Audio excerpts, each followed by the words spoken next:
বান্দার তিনটি শ্রেষ্ঠ সম্পদ যা আপনাকে দুনিয়া ও আখিরাতে সবচেয়ে ধনী বানাবে।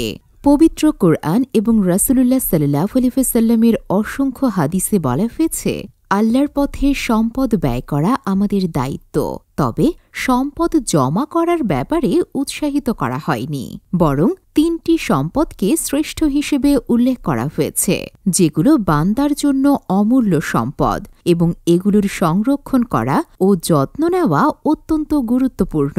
এই তিনটি শ্রেষ্ঠ সম্পদ হল: ১. আল্লাহর জিকিরকারী জিহবা।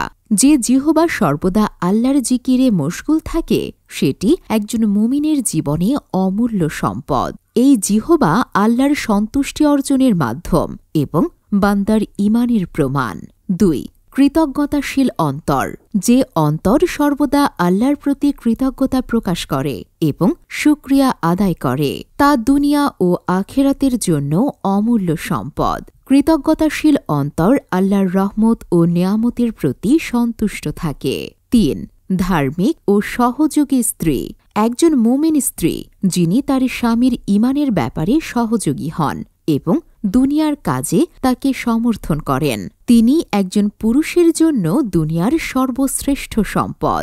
মিশকাতুল মাসাবিয়ের 2077 নম্বর হাদিসে হযরত আবু হুরায়রা রাদিয়াল্লাহু তাআলা আনহু থেকে বর্ণিত হয়েছে যে সূরা তাওবার 44 নম্বর আয়াত নাজিল হবার পর সাহাবায়ে কেরাম রাসূলুল্লাহ সাল্লাল্লাহু আলাইহি ওয়াসাল্লামের কাছে জানতে চেয়েছিলেন, কোন সম্পদ সবচেয়ে উত্তম? তখন রাসূলুল্লাহ সাল্লাল্লাহু আলাইহি ওয়াসাল্লাম বলেছিলেন, তোমাদের কারো সবচেয়ে শ্রেষ্ঠ সম্পদ হল এমন জিহবা যা সর্বদা আল্লাহর জিকিরে মশগুল থাকে, এমন অন্তর যা আল্লাহর প্রতি কৃতজ্ঞ থাকে এবং এমন মুমিন স্ত্রী যিনি তার স্বামীর দ্বীনের ব্যাপারে এবং দুনিয়ার ব্যাপারে সহযোগিতা করেন। যে ব্যক্তির এই তিনটি সম্পদ রয়েছে, সে সত্যিকার অর্থেই পৃথিবীর সবচেয়ে ধনী ব্যক্তি।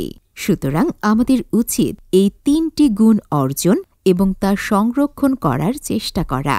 এগুলোই প্রকৃত অর্থে দুনিয়া এবং আখিরাতের সফলতার মূল চাবিকাঠি। আল্লাহ আমাদের সবাইকে এই অমূল্য সম্পদ অর্জন এবং তার যথাযথ যত্ন নেওয়ার তৌফিক দিন। আমিন।